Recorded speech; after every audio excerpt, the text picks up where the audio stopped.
好多人一提起太平天國，個腦即刻彈出4個大字：農民起義。教科書咁寫，影視劇咁拍，好似呢個就係鐵板釘釘嘅蓋棺定論。但你細心諗下，當中有個位特別拗撬到你越諗越諗唔通。洪秀全係咩人？廣東花縣一個客家窮書生，由14歲考到30歲，4次去廣州考秀才，4次都肥佬。最後一次落第嗰陣，佢都25歲啦，擺喺道光年間。呢個就係個標準嘅科舉廢柴，連喺村入面教私塾都俾人睇唔起嘅底層知識分子。就係咁樣一個人，後來居然帶住班廣西山區嘅燒炭工、破產農民，2年由金田村打到南京，佔咗清朝半壁江山，統治中國南方足足11年。你話單憑一句農民起義就解釋得通咩？中國歷史上餓肚皮造反嘅多到數唔晒，陳勝、吳廣、黃巢、李自成，邊個唔係兇神惡煞？但太平天國唔同，佢根本唔係簡單冇飯開就揭竿而起，佢係一場失控嘅生化式意識形態傳染。咩叫生化式傳染？就係洪秀全手頭上嗰套天賦附體嘅話術，好似病毒咁，喺晚清嗰個就嚟崩潰嘅社會入面，揾到最脆弱嘅宿主，然之後瘋狂複製擴散，直到將成個宿主同病毒自己都一齊燒死。我知聽到呢度，留言區肯定有人會彈起身，有人會話你係度污衊農民革命，仲有人會話洪秀全根本就係個大騙子，扮神扮鬼。你唔好急住打字先，真係放低手指，有個屏幕度移開先。我哋今日唔揀邊企，唔做非黑即白嘅道德審判，我哋就做一件事，將呢個屢試不第嘅廣東書生，點樣靠一套自創嘅宗教操作系統，動員起幾十萬個唔怕死嘅人。呢個過程原本拆開俾你睇，你諗下有幾得人驚？一個考唔到秀才嘅人，最後自己俾自己發咗張天父賜子嘅文憑，佢唔使朝廷認證，佢直接同上帝認咗父子關係。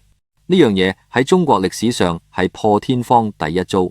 以前嘅造反者好醜都話自己係天命所歸，或者18子主神器，換湯唔換藥，仲喺傳統天命體系入邊打轉。洪秀全唔係佢直接反台，話你哋拜嘅全部都係閻羅妖，我拜嘅先至係真神。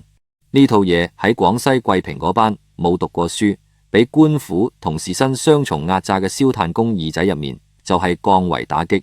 所以我哋今日呢集唔傾嗰啲你聽到厭晒嘅宏大敘事，咩反封建反侵略，呢啲詞太大太空泛啦。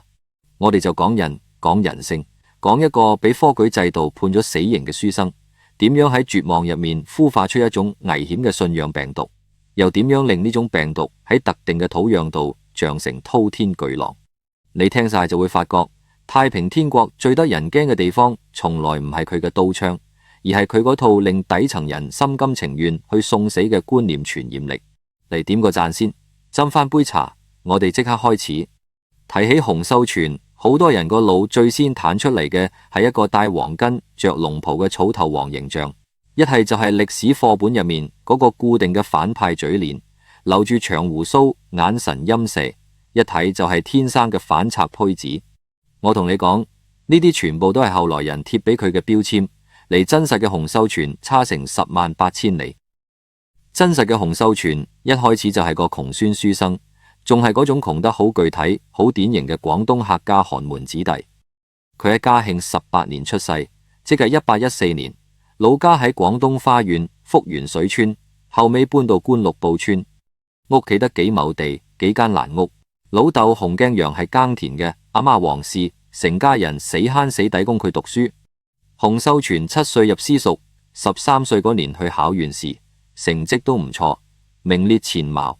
嗰陣時佢覺得自己是個人物，成條村都覺得老洪家要出秀才啦，光宗耀祖指日可待。結果點啊？虎視肥佬，呢一落地就開啟咗成17年嘅噩夢。由14歲到30歲，洪秀全4次去廣州考秀才，4次都俾人淘汰。廣州離花縣成百里路，嗰陣時冇高鐵冇汽車，行路行過去，住最平嘅車馬店，食自己帶嘅乾糧。考一次試來回折騰成半個月，仲要交各種盤纏費用。對於一年收入得幾兩銀嘅農家嚟講，呢啖根本就係攞成條命去賭一個前程。第四次落第嗰年，洪秀全25歲。25歲喺今日可能啱啱畢業，但喺道光年間，一個讀書人如果25歲都未考到秀才，基本上就係判咗死刑。秀才是科舉嘅入場券，冇呢張券你就入唔到士紳階層，做唔到官，連喺村度教私塾都俾人睇唔起。洪秀全後尾喺村度開咗間蒙館，教幾個農家細路識字，一年賺唔到幾個錢。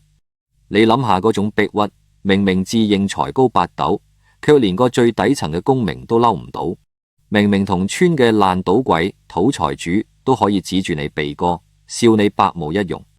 更耿意嘅係佢家庭背景，佢係客家人，喺廣東嗰個環境，客家人屬於外來移民，同本地土籍爭田地、爭水源，本來就低人一等。一個客家窮書生考唔到功名，就意味着佢永遠被困喺社會最底層，冇出路、冇尊嚴，連娶個好老婆都係奢望。洪秀全後尾娶嘅賴蓮英都係普通農家女，唔係咩大家閨秀，所以你一定要先將佢還原成一個人，一個俾主流社會評價體系徹底否定嘅失敗者。佢唔係天生嘅反王，亦唔係影視劇裏面嗰種一出場就自帶王霸之氣嘅梟雄。佢只不過係一個喺科考場門口俾人踢出嚟4次嘅廣東青年，敏感、自尊心強，唔忿氣，又冇晒符。呢種人喺晚清太多啦，多到數都數唔晒，但絕大多數人最後都係飲下酒，發下牢騷，喺鄉下混一世。洪秀全唔同嘅係，佢將呢種失敗嘅屈辱轉化成一種極其強烈嘅反彈能量。唔係我要適應呢個世界，而係呢個世界錯晒，係成個科舉體系、成個儒教系統、成個清朝統治都爛到頭。呢種心理轉折唔係一日完成嘅。但佢最初嘅起點就係一個窮書生喺廣州貢院門口流落嚟嗰幾滴眼淚。你要睇見嗰個具體嘅落魄嘅洪秀全，先至能夠理解佢後尾點解要反台。洪秀全後尾喺廣西落腳，唔係佢揀咗廣西，而係廣西嗰笪地方早就準備好咗接納佢呢種人。你要睇下道光末年嘅廣西，特別係桂平、平南、桂園嗰一帶係咩環境。先講人口。乾隆年間全國4億人，到咗道光末年，廣西山地已經逼到爆晒棚，地就係咁多，人口翻咗幾番，人均耕地少得可憐。加埋鴉片戰爭之後，朝廷要賠大把銀料，銀料邊度嚟？由老百姓身上刮。廣西山高皇帝遠，官府刮錢嘅手法更粗更直接，銀貴錢賤，農民賣糧換銅錢，再換成白銀交稅。中間俾人盤剝幾層，一年到頭得個吉。土地集中，桂平嗰一帶嘅大戶，唔理係土籍地主定係後來發家嘅客籍豪強，全部都喺度瘋狂吞併土地。冇咗地嘅農民走入山燒炭、挖礦、做僱工，住嘅係茅草棚，食嘅係稀粥。紫荊山裏嘅燒炭工，日頭挖窯，夜晚瞓喺山洞度，條命比炭仲要黑。黑土矛盾。呢個係廣西最攞命嘅火藥桶。客家人幾百年前由中原遷過嚟，喺呢邊就係外來戶。土籍霸住好田好水，客家人只能夠向山旮旯度轉。兩邊為咗一條水坑、一塊墳地，成日都宗族械鬥，幾十條人命好似玩咁。官府嚟到就各打50大板，實際上偏幫土籍，客家人有理都告唔贏。呢種積怨係現成嘅乾柴。仲有會黨。廣西向來係天地會嘅老巢，散兵游勇、私鹽販子、破產船工，拜個把子就係兄弟，劫富濟貧係口號，實際上係另類嘅生存組織。民間宗教更加係通街都係，咩神仙都拜，咩球童都信。老百姓過得太苦，總得要揸根稻草，唔理係佛祖、道祖定係咩西洋上帝，只要話可以救苦救難，就會有人信。馮雲山當年深入紫荊山，佢揾嘅唔係洪秀全，佢揾嘅就係呢班人：燒炭工譚振昭、曾玉佩、礦工胡爾晃。呢班人連字都唔識多隻，但苦就食夠晒，怨恨亦都除夠晒。佢哋唔需要高深嘅教義，佢哋需要嘅係一個解釋：點解我咁苦？點解個天唔開眼？拜上帝會俾咗佢哋一個極其簡潔嘅答案，因為你拜錯神，你拜嘅係閻羅妖，你信咗真神，個天就係你老豆，你殺妖係替天行道。呢套解釋擺喺正常年境冇人理，但擺喺道光末年，廣西山溝度就係甘露。所以你話洪秀全有幾咁犀利，查實又唔係全部係佢嘅功勞，係嗰塊土壤太啱啦。就好似病毒揾到最脆弱嘅細胞，一掂就入。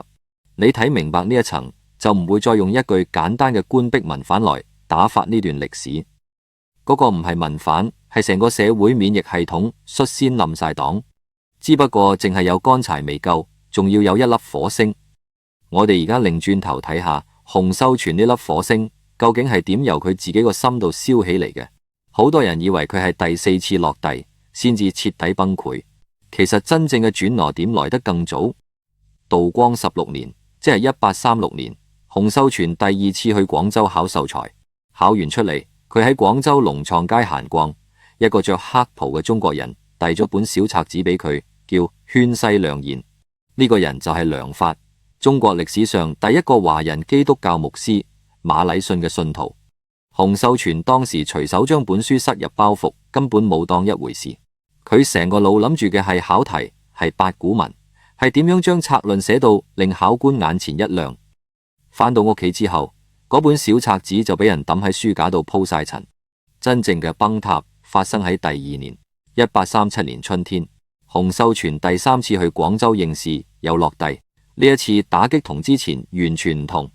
頭2次佢仲可以自己話運氣唔好，火候未到，但第3次落第，等於明明白白話俾佢知，你呢一世都唔係食呢行飯嘅料。你諗下嗰個場景，成20幾歲人行路返花園，一路灰頭土臉，入到村連頭都唔敢抬，成條村都知老洪家個仔又去考秀才啦，又鎩羽而歸。洪秀全返到屋企，一仆就撻喺床度發高燒，呢一燒就係40幾日，聽講話燒到講胡話、發夢話，滿地打滾，村嘅人都以為佢唔得噶啦，屋企連後事都準備咗一半。但就喺呢場高燒嘅迷狂入面，洪秀全發咗一個極其詳盡嘅夢，或者講係一連串嘅夢。佢後尾反覆同人講呢個夢，夢見自己坐住一頂轎，俾2個黑衣人抬咗上天，天上有個金髮皂袍嘅阿伯，自稱係佢老豆，話人間全部都係妖魔，滿人都係閻羅妖嘅子孫，你係我喺人間嘅次子，我派你下凡斬妖除魔。夢裏面佢仲見到一個叫天空嘅人幫佢打仗，教佢殺人。夢嘅最後，天父俾咗佢一把尚方寶劍，一個玉璽，命令佢下凡做太平天子。你聽落可能覺得呢啲係高燒，燒到懵咗產生嘅幻覺，同農村裏面跳大神嗰個套路一樣。但問題在於，洪秀全醒返之後唔認為呢個係病，佢堅信呢個係真事。佢嘅性格一夜之間變晒，以前係個文弱書生，病好之後變得暴躁自負，目中無人。佢同村嘅人講：我係天子，全天下嘅人都係我嘅子民。鄉里鄉親當然當佢癲，老豆洪鏡楊激到用棍打佢，佢就企喺度俾人打，個嘴係咁念到天父睇住㗎。呢家人喺村裏面徹底變成笑話。但呢個時候佢仲有一條弦拉住，未去廣西，仲喺花園附近教私塾。真正令佢徹底同過去斬纜嘅係1843年，佢又一次考試失敗。嗰次係考鄉試定係咩保試，反正又衰咗。洪秀全卒之將書架角落嗰本鋪晒塵嘅勸世良言拎出嚟，逐字逐句咁讀。呢一讀佢成身血都涼晒，唔係驚係狂喜。佢覺得書裏面嗰個上帝嗰個天父，同佢1837年夢裏面見到嘅金髮阿伯一模一樣。書裏面講世人拜偶像有罪，佢話啱晒，孔子牌位就係偶像。書裏面講只有一位真神，佢話冇錯，我就係天父次子。佢當場將私塾裏面嘅孔子牌位打爛，學生仔嚇到賴尿，家長揾上門，私塾開唔落去。洪秀全由嗰一刻開始，正式由一個鄉村塾師變成一個俾主流社會驅逐嘅邊緣人。喺鄉里人眼裏面，佢唔係反賊，佢係個癲佬。但喺佢自己個心入面，佢卒之揾到解釋，自己所有屈辱嘅答案，唔係我考唔到秀才，喺呢個成個儒教體系本來就係妖魔設下嘅圈套，我洪秀全點可以向妖魔下跪？呢個時候你要識得另一個人，馮雲山。馮雲山係洪秀全嘅同鄉，比佢細幾歲，關係親密到同親兄弟一樣。當所有人都覺得洪秀全癲咗嘅時候，只有馮雲山信咗，或者講得更準確啲，馮雲山睇見咗洪秀全身上嗰種能夠將人捲入去嘅狂熱能量。1844年，兩個人擺低頭家，走咗去廣西傳教。馮雲山呢個人係太平天國早期真正嘅地基。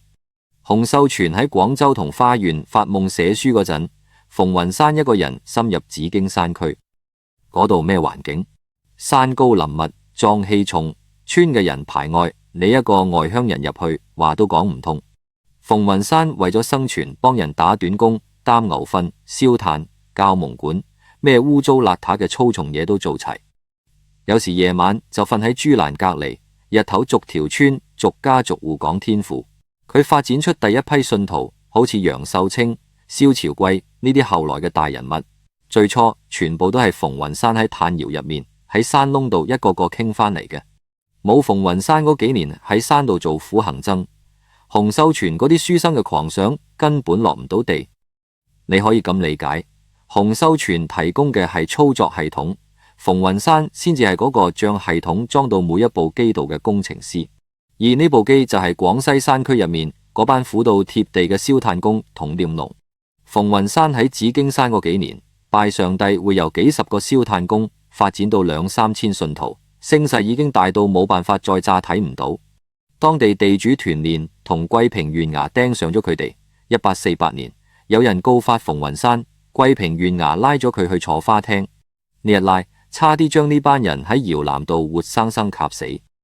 更大鑊嘅係，洪秀全當時唔喺廣西，佢返咗廣東老家處理事情。紫荊山裏面幾千人主心骨冇咗，馮雲山又坐咗監，恐慌就好似瘟疫咁喺人群度蔓延。有人想散檔，有人想強攻大牢，眼睇呢攤嘢就要冧，就係呢個骨折眼。楊秀清企咗出嚟。楊秀清係咩出身？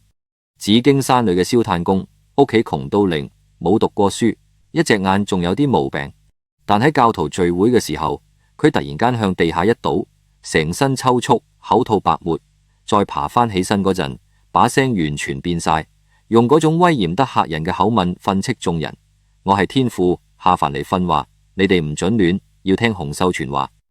冇過幾多日，蕭朝貴亦都做咗同樣一出戲，不過佢話自己係天兄耶穌附體。你而家睇，覺得呢啲咪就係農村跳大神，裝癲賣傻。只不過喺當時嗰班信徒眼裏面，呢個係神蹟，係個天真係開口講嘢。而且你唔好忘記洪秀全自己就係靠一場大病入面嘅異夢起家嘅，佢宣揚嘅就係天父天兄嗰一套。而家佢手下嘅人都嚟咗咁一出，等於用佢自己嘅理論打低佢自己。洪秀全由廣東趕返嚟，面對呢個局面，佢個頭都大晒。認低威承認楊秀清同蕭朝貴嘅附體資格，等於將天父天兄嘅獨家解釋權分咗出去。以後呢兩條友隨時可以用上帝嘅名義對佢發號施令，但係唔認，咁樣拜上帝會成個信仰根基就會冧檔，底下呢幾千人當場就會散晒。洪秀全冇得揀，佢只能夠認。呢一認性質就完全唔同晒。拜上帝會唔再係一個靠洪秀全個人魅力撐起嘅小宗教團體，佢變成一個有多重甚至雙重指揮系統嘅組織。楊秀清憑天父附體，蕭朝貴憑天兄附體，喺教權度同洪秀全形成咗微妙嘅制衡。呢套機制極其粗糙，但亦都極其使得，因為由呢刻開始，任何重大決策都可以話係上天嘅旨意，底下嘅人唔敢質疑，執行起上嚟連命都唔要。到咗1850年，拜上帝會喺金田村開始團營，呢個係一句黑話，講白啲就係集中會眾，準備造反。附近各縣幾千個信徒拖男帶女趕去金田，糧草集中管理，金銀上繳勝負，婦女兒童編入旅營，精壯男人開始操練。鐵匠鋪日夜打造刀槍，由山度運出嚟嘅木炭換成咗兵器。到呢個時候，邊個都睇得出呢個唔係傳教，呢個係建軍。1851年正月，佢哋喺金田村正式扯起旗號，起義軍一路打到廣西永安州，佔領咗呢座小城。喺永安，洪秀全做咗件極其緊要嘅事，建制稱王。楊秀清封東王，蕭朝貴封西王，馮雲山封南王，韋昌輝封北王，石達開封翼王。東王楊秀清地位最高，可以節制其他諸王。同時佢哋仲頒布咗太平禮制，密密麻麻規定邊個見邊個要點樣叩頭，衫上面繡幾條龍，出街坐幾多匹馬，拉住嘅車轎係咩顏色，你睇明白未？一路嗌住天下男女皆兄弟，一路喺永安城入面搞起咗森嚴嘅等級制度。意識形態係面子，權力架構先至係底子。由呢一刻開始，太平天國唔再係一群饑民嘅烏合之眾，佢有王有爵有禮制有軍隊，變成一個同清朝對打嘅準政權。嗰套天父附體嘅宗教操作系統，卒之同世俗權力纏埋一齊。永安待咗大半年，清軍喺外面圍到好似鐵桶咁。洪秀全佢哋諗清楚咗，唔能夠困死喺呢度。1852年4月，太平軍由永安突圍，一夜苦戰，丟低咗唔少老弱，但主力殺咗出去，直撲省城桂林。桂林打唔落，另轉頭上北入咗泉州。泉州呢一仗，差啲就將太平天國條命俾kap斷。湘鄉書生江中源帶住幾百個楚勇喺泉州城北嘅蓑衣道設低埋伏。江中源呢個人頭腦好靈活，佢睇穿晒太平軍拖家帶口、輜重龐雜嘅死穴，喺江面打咗木樁鐵鏈，兩邊山頭埋伏火槍。太平軍船隊一到，槍聲四起，江面狹窄，船尻淺晒，走都冇攬走。嗰一場惡戰，南王馮雲山就死喺呢度。有人話佢俾炮子打中，有人話重傷不治。唔理邊種講法，馮雲山呢一死，等於斬甩洪秀全一條手臂。泉州嘅仗打得慘到咩程度？據後來清朝方面嘅記錄，太平軍屍首填滿條江，血水幾日都流唔清。但就算咁慘，佢哋冇散。如果係尋常嘅農民軍，死咗咁重要嘅軍師，又食咗咁大個虧，晨早作鳥獸散啦。只不過太平軍唔同，佢哋有信仰撐住。馮雲山死咗，楊秀清企出嚟，天父附體一輪嘴訓話，底下班人又紅住眼向上衝。呢種組織度，呢種唔要命嘅勁頭，清軍從來未見過。由泉州出嚟，佢哋一頭扎入咗湖南，攻打長沙。打長沙嘅時候，又出大鑊嘢。西王蕭朝貴就係嗰個天兄耶穌附體嘅人，親自帶住幾千精銳去偷襲，結果一粒炮彈打過嚟，正中心口，抬翻形象，冇幾日就斷咗氣。蕭朝貴係洪秀全嘅妹夫，係會入面最早嘅核心。更重要嘅係，佢係天兄代言人。天兄都死咗，嗰個刀槍不入嘅神話係咪穿崩？軍心當時就動搖。只不過楊秀清硬生生壓住咗場面，一路天父附體穩定人心，一路繼續猛攻。雖然長沙最終打唔落，但呢支軍隊喺死咗馮雲山、蕭朝貴兩大巨頭之後，居然仲可以完整咁撤回北上，呢個喺軍事史上都罕見。入咗鄂州，佢哋得咗一批船，亦都收編咗大量挖煤工人。呢班礦工後尾成為咗太平軍地道戰嘅主力。然之後沿長江東下，嗰股氣勢就好似開咗閘嘅洪水，擋都擋唔住。1852年底打武昌，太平軍用咗最笨亦最狼嘅方法挖地道。礦工由城牆腳底向外挖，挖到城牆地基，埋低炸藥，轟隆一聲，文昌門城牆冧咗20幾丈。清軍當場就懵晒，武昌三鎮眨下眼就易咗手。呢一鋪成個清朝中南部嘅防線冧晒檔。咸豐皇帝喺紫禁城度跳到插閘，連連發聖旨調兵，只不過調到個兵喺邊度？綠營兵早就霉到透啦，扯鴉片煙嘅扯鴉片煙，食空壓嘅食空壓。一聽到太平軍嚟咗，冇開幾多槍就向後走。向榮、張國良呢啲將帥互相拆台，邊個都唔想第一個上去送死。太平軍由武昌出嚟嗰陣，據講話脅迫軍民成50萬，大小船隻過萬艘，沿江而下，旗幡遮天蔽日，連江面都染紅晒。九江、安慶、戶戶一座座沿江重鎮，好似紙紮咁樣俾人一捅就穿。安慶係安徽省城啊，清軍將領陸建營由上游走佬，走得快過隻兔。1853年3月，太平軍先鋒隊到咗南京城外，用翻老辦法挖地道炸冧儀鳳門城牆，大軍一擁而入。由金田起義到打入南京，先至2年多啲時間。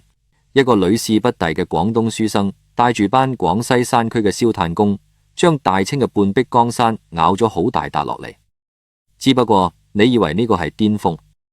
我同你講，定都天京改南京做天京，啱啱就係太平軍呢套意識形態病毒開始變種嘅開端。以前佢哋喺流動喺傳播，每到一個新地方就吸納新教徒，病毒不斷咁複製。一旦定都走入咗溫柔鄉，嗰套天父天兄嘅話術就由動員工具變成權力內鬥嘅毒藥。接落嚟，天京事變、諸王互殺，全部都係定都之後埋下嘅禍根。即係話打下南京嗰日，唔係佢哋勝利嘅終點，而係失控嘅傳染，開始進入自我毀滅嘅起點。清朝官方後尾編纂嘅《賊情回卒》裏面記載咗一個細節：太平軍攻城嗰陣，前面嘅人踩住屍骸向上爬，後面嘅人眼都唔眨，個嘴嗌住殺妖，冧一個補一個。呢種場面，綠營兵睇見腳都軟晒。呢個唔係一般嘅打仗唔怕死，呢個係意識形態徹底洗腦之後嘅狂熱。洪秀全嗰套天父賜子嘅話語體系喺流動嘅2年裏面展現出驚人嘅動員效率，但當佢固化喺一座城池入面，效率就變成破壞力，先毀滅自己，再毀滅別人。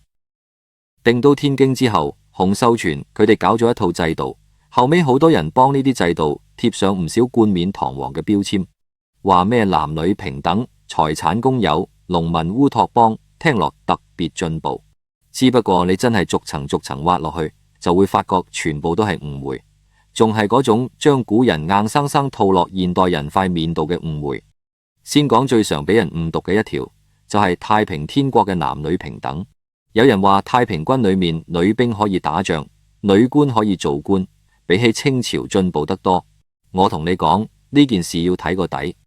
太平軍確實設立咗女營，亦都設立咗女官，但嗰個係男女分營制度嘅一部分，唔係婦女解放。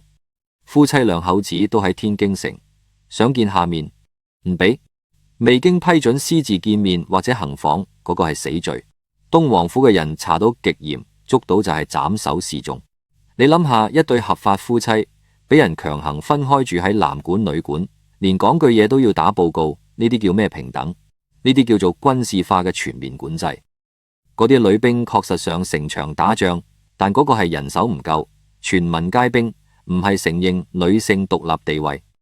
到打落去，後來高層諸王一樣照立妃娶妾，洪秀全嘅後宮數量比清朝皇帝仲誇張，所以千祈唔好將男女分營當咗係近代女權運動兩回事。再講聖父制度，教科書有時寫到令人以為嗰個係早期共產主義，有飯齊齊食，有衫齊齊着。啱啱起兵嗰陣，為咗行軍打仗，確實規定一切金銀財物要上繳聖父，統一發放口糧。只不過呢個制度一入到天京城就徹底變晒味，普通百姓一絲一線都要歸公，領嘅係定額配合，連鹽食多食少都有人睇住。至洪秀全本人呢，佢有過1000間宮殿，天王府裏面堆滿由各地搜刮翻嚟嘅金銀珠寶，諸王亦各有個國嘅師傅。楊秀清嘅東王府富麗堂皇，一餐飯100幾道菜，下層士兵同老百姓勒緊褲頭，上層窮奢極侈。呢個唔係咩平均主義，呢個係將資源由民間全部抽走，再按等級重新分配，而且越往上就越肥，越往下就越瘦。仲有天父下凡，好多人笑話楊秀清，話佢唔就係扮神扮鬼啫，跳個大神呃下班文盲。你將呢件事諗得淺咗，喺當時嘅通訊條件底下，喺拜上帝會嗰種宗教氛圍入面，天父下凡係一套極其高效嘅組織控制技術。你諗下，平時大家討論事宜，各有各嘅諗法，七嘴八舌，效率極低。楊秀清向地下一道，用天父嘅口吻講嘢，等於直接切斷所有爭論，將最高決策權一次過揸喺手。底下嘅人唔敢反駁，唔係因為佢哋傻，係因為佢哋喺呢個體系入面已經被訓練到唔敢質疑神聖話語。呢個係一種信息過濾機制，任何對領導層不利嘅消息，任何內部嘅反對意見，都可以用天父嘅名義當場壓落去。呢個比咩軍法都使得，因為佢直接作用於人嘅信仰層面。所以你就睇到太平天國內部真實嘅樣，根本唔係平均主義樂園，亦唔係簡單嘅農民起義模板。佢係一個等級森嚴、控制嚴密、上下懸殊極大嘅軍政實體。如果你用現代嘅左定係右、進步定係落後嘅標籤向上套，肯定會睇走眼。洪秀全佢哋搞過一套，骨子裏頭仲係傳統中國改朝換代嗰套邏輯，只不過喺外面趴咗層西洋宗教嘅漆係新嘅，骨架仲係舊嘅。入咗天京城，好日子冇過得幾多日，呢班人就開始各有各嘅路數。人仲係嗰個人，但個位一坐穩，人心就生猛啦。跟住落嚟就係反台。洪秀全第一個變咗樣，以前佢仲可以跟住大隊顛沛流離，到咗南京一頭面入天王府，11年冇出過宮門。佢做咗啲咩？收宮殿。天王府拆咗明故宮，擴建到比紫禁城仲要架勢，淨係正殿就有81間，牆上面貼嘅係金箔，窗上面喊嘅係琉璃。佢成日同嗰2000幾個宮女搞埋一齊，批閱嘅詔書都改名叫天條書，寫嘅嘢越來越圓，連底下諸王都睇唔明。國家大事全部抌晒俾楊秀清。有人話佢係昏庸，我反而覺得佢係驚。佢驚咩？驚見到班一齊打江山嘅兄弟，驚楊秀清嘅天父附體，索性匿埋，眼不見為淨。楊秀清呢個時候已經飄到冇晒影。東王府喺三江口出出入入，用56人抬嘅大黃轎排場比洪秀全仲要架勢。佢周不時就嚟一鋪天父附體，唔係教訓呢個就係鬧嗰個，甚至當住百官要掌責洪秀全。最過分嗰次，佢假託天父下凡，逼住洪秀全封佢做萬歲。洪秀全個嘴應承住，個心入面嗰把刀已經磨到鋒利。楊秀清錯就錯在，佢將一個宗教儀式當咗係無限權力嘅信用卡，係咁刷唔停手。佢唔記得咗天父附體呢套嘢，洪秀全隨時可以揾另一套理由將佢作廢。最先忍唔住嘅係韋昌輝。北王韋昌輝係廣西金田嘅大戶人家出身，屋企有米，但生得細粒，心計多，平時俾楊秀清隔到實一實。楊秀清恃住天父附體，連韋昌輝個親大佬都夠膽殺，韋昌輝跪喺地上面求情都冇用，返到去仲要笑臉迎人。呢種屈辱，直到某個程度就係火山爆發。1856年9月，洪秀全密令韋昌輝返京。韋昌輝帶住兵連夜入城，將東王府圍到滴水不漏。嗰一夜殺咗幾多人？東王府入面男女老少，由楊秀清到馬夫廚房佬，一個不留屍首，沿住牆腳堆。呢個都未算完，韋昌輝殺到紅晒眼，將同楊秀清有啦敵嘅人，甚至唔勒更嘅人拉出嚟幾千個，全部斬晒。秦淮河嘅水洪咗好幾日。石達開呢個時候仲喺湖北前線，聽到消息連夜趕返天京，一入門就鬧韋昌輝濫殺無辜。韋昌輝連佢都想殺，石達開連夜用繩吊出城外走甩。只不過佢喺天京嘅一家大細，俾韋昌輝殺到乾乾淨淨。後來石達開喺安慶起兵討伐韋昌輝，洪秀全一見眾怒難犯，又將韋昌輝殺咗屍首剁成肉碎，掛喺城門示眾。天京事變呢幾個月，天國最核心嘅領導層自己將自己殺咗個通透。馮雲山早就死咗，蕭朝貴戰死，楊秀清、韋昌輝互相殘殺，石達開離隊出走。最初嗰班兄弟就剩翻洪秀全一個孤家寡人。你擰轉頭睇下長江對岸，曾國藩喺度做緊咩？曾國藩係個湖南鄉下考出嚟嘅京官，丁憂喺屋企接到聖旨幫辦團練。佢一開始喺湖南俾地方官排斥，俾綠營兵蝦，激氣到2次要跳水自殺，俾人嬲翻上嚟。但佢嗰套打法同太平軍完全係2條路數。太平軍靠天賦附體煽動狂熱，湘軍靠嘅係咩？係鄉誼，係師生，係宗族。一個營官帶出去嘅人，全部都係佢嘅老鄉、學生、親戚，打散咗自己都冇面見人。曾國藩唔搞嗰啲神神化化嘅嘢，佢就講忠義，講紮硬寨，打死仗，一啖一啖同你磨。佢嘅日記度寫得明明白白，結硬寨、打呆仗，靠嘅唔係一時血勇，係組織韌性。咸豐皇帝喺北京更加係另一番光景。佢啱即位嗰陣都仲諗住振作下，知太平軍一嚟，佢成個人就慌失失，滿人將領一個廢過一個，佢冇辦法，唯有用曾國藩呢班漢人搞團練。之但係個心又好似防賊咁防住，調兵調餉，處處阻頭阻勢，信唔過漢人，又離不開漢人。呢種精神分裂式嘅統治，令到清朝評判嘅效率低到嚇死人。所以天京事變邊係咩偶然嘅權力鬥爭？嗰個係洪秀全呢套天賦附體機制發展到峰值之後嘅必然變異。一個靠神蹟發家嘅組織，最後必然毀滅喺對神蹟解釋權嘅爭奪度。楊秀清可以附體，洪秀全就唔可以話佢附體係假嘅咩？韋昌輝唔信呢個，但佢需要借呢個名義殺人。到咗最後，個個都話自己得到天命，個個都可以用神嘅名義清除異己。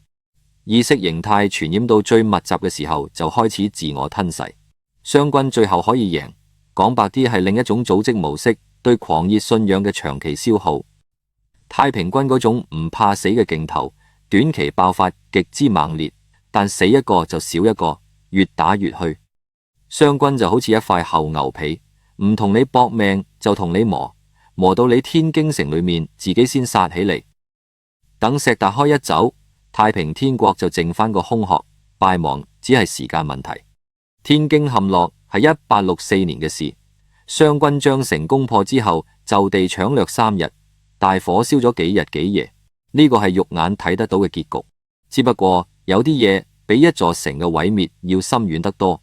佢直接改咗中國後尾幾十年嘅走向。先講江南，以前江浙皖呢一帶係中國最肥嘅錢袋，魚米之鄉，絲綢茶葉，賦稅佔全國少一半。經過太平天國呢10幾年拉鋸，呢啲地方打到變咗一片白地。蘇州、杭州、揚州以前幾咁繁華，戰後你走去睇，城牆冧咗半邊，街上面生滿晒草，野狗多過人。安徽有啲地方，一個縣原來幾十萬人口，打完得翻個零頭，地雕荒，冇人耕，屋空晒，冇人住。呢種創傷唔係整幾年就可以補得翻嘅，一直拖到光緒年間，江南嘅人口同經濟都未回復到戰前水平。曾國藩、李鴻章呢班人後尾搞洋務、辦工廠，好大一個背景就係江南俾人打殘晒，冇辦法唔另尋出路。更關鍵嘅係權力結構。清朝原來管得死，軍權、財權都喺中央，地方督府就係傳聲筒。只不過為咗打太平軍，朝廷冇晒符，唯有由得曾國藩、李鴻章佢哋喺地方自己籌餉，自己募兵，自己發施號令。湘軍淮軍聽落係國家軍隊，查實係兵為將有，同曾李嘅個人關係鐵到不得了。離金關稅呢啲財路一放出去就到咗地方手上面，中央想收翻難啦。呢一步放咗出去就再也收唔返。你擰轉頭睇後來嘅歷史，辛亥革命一響，各省督府點解咁紛紛獨立？因為佢哋手上有兵、有錢、有班子，呢個底子就係喺鎮壓太平天國時期積落嘅。東南互保，南方督府聯合起嚟唔聽朝廷嘅話，同八國聯軍簽協議，嗰種底氣喺邊度嚟？就係由太平天國之後，漢族地方實力派已經錯大，連袁世凱嘅北洋系向上追溯根源，都同淮軍嗰一套脫唔到關係。至於點樣評價太平天國，嗰更加係俾唔同嘅人翻來覆去咁搓圓針扁。革命黨人搞革命嗰陣，話洪秀全係民族革命嘅先驅，反清排滿。清朝自己編史書，一句一個粵匪長毛，話成十惡不赦。到咗後尾，又有人將佢套入農民起義嘅模板入面，話佢反封建。其實剝開呢啲後嚟嘅標籤，真實嘅歷史現場複雜得多，亦都殘酷得多。江南嗰啲俾戰亂波及嘅普通百姓，佢哋既唔關心咩主義，亦都冇得到咩解放，佢哋只係變成咗兩套意識形態對撞時候嘅炮灰。呢場仗打落嚟，清朝雖然名義上贏咗，之查實元氣大傷，中央權威一落千丈，地方漢人勢力崛起，傳統社會結構俾人撕開咗一道好大嘅缺口。後面嘅洋務運動、戊戌變法、辛亥革命，甚至民國初年嘅軍閥混戰，都可以喺呢場持續10幾年嘅浩劫裏面揾到伏筆。講完呢段歷史，我哋不妨將眼光拉翻後啲，落到洪秀全呢個人本身。你睇佢呢一世人最悲劇嘅地方，其實唔係考唔到秀才，亦都唔係最後城破身亡，而係佢由30歲開始就將自己塞咗入一個完全封閉嘅盒仔入面，再都冇出過嚟。佢前半生俾科舉呢把尺量咗4次，次次量完都顯示唔合格。呢種打擊落在邊個身上都難頂。只不過洪秀全嘅反應唔係換個賽道，唔係去經商或者耕田，而係直接否定咗成個度量衡。佢話呢把尺係假嘅，係閻羅要切嘅局，我手上面呢把先至係真正嘅尺。呢把新尺就係佢嘅拜上帝教，只有佢可以解讀。凡係唔按照呢把尺度量嘅，全部都係妖孽，全部都應該殺。你品一品呢個邏輯，熟唔熟口熟面？一個人喺某個評價體系入面輸到趴喺度，為咗保護自己嗰粒自尊心，索性另起爐灶，發明一套絕對正確嘅解釋框架。喺呢套框架入面，所有反對自己嘅人都係邪惡嘅，所有唔同嘅聲音都係妖言惑眾。佢唔需要面對複雜嘅現實啦，因為現實已經俾佢嘅理論簡化成黑白兩色。呢種嘢擺到今時今日，換咗個殼一樣喺度傳播。你睇而家嘅職場，35歲俾人優化，有人唔係去分析行業周期或者自己嘅技能短板，而係一頭研究護國後續更分咁。尾後得未爆破代，35歲俾人優化，有人唔係去分析行業周期或者自己嘅技能短板，而係一頭活入某個極端對立嘅敘事入面，覺得全世界都對佢唔住。你睇嗰啲信息繭房入面，算法日日推一樣嘅觀點俾你，睇得多，你真係以為世界就係非黑即白。同你意見唔同嘅，全部都係衰人，係收咗錢嘅，係妖魔。洪秀全嘅天賦附體，擺喺今日就係各種不容置疑嘅絕對話術。成功學大師話：你知跟住我就可以年賺100萬，販賣焦慮嘅話，你知階層已經徹底固化。極端對立嘅敘事話：你知呢個世上只有2種人，朋友或者敵人。呢啲話術之所以有傳染性，就係因為佢同洪秀全嗰套嘢一樣。提供一個簡單到唔使用腦嘅解釋，你唔需要再忍受現實嘅灰度同複雜性，你只要信，你只要揀邊企，你就獲得咗歸屬感同優越感。只不過歷史已經話咗俾我哋知，洪秀全最後咩下場？佢確實靠呢套嘢打低咗一座城，只不過亦將自己永遠困喺嗰座城入面。佢11年冇出過天王府，唔係佢享清福，係佢已經唔敢面對真實嘅複雜世界。佢驚楊秀清，驚石達開，驚所有冇俾佢嘅理論徹底格式化嘅人。一個靠絕對答案起家嘅人，最後俾自己嘅絕對答案活生生困死。所以我哋今日傾呢啲，唔係叫你去嘲笑一個100幾年前嘅失敗者，係提醒你自己，當你喺職場上俾單一標準否定嘅時候，當你喺手機上面俾同一種情緒反覆沖刷嘅時候，留多個心眼。任何話你知呢個世上只有一種正確答案，只有一種真神，只有一類好人嘅聲音，本質上都係天賦附體。保持對複雜現實嘅容忍，允許事情睇唔清，允許對手冇咁壞，允許自己偶爾就係唔掂，呢個先至係避免俾各種意識形態病毒收割嘅唯一方法。講到底，洪秀全呢一世人，由花園嗰個連秀才都考唔到嘅廣東書生，到南京城裏面11年唔出宮門嘅天王，佢行咗一條極其罕有嘅路。我哋今日由頭到尾拆開嚟睇，唔係為咗獵奇，亦都唔係為咗簡單咁鬧一句癲佬或者讚一句英雄。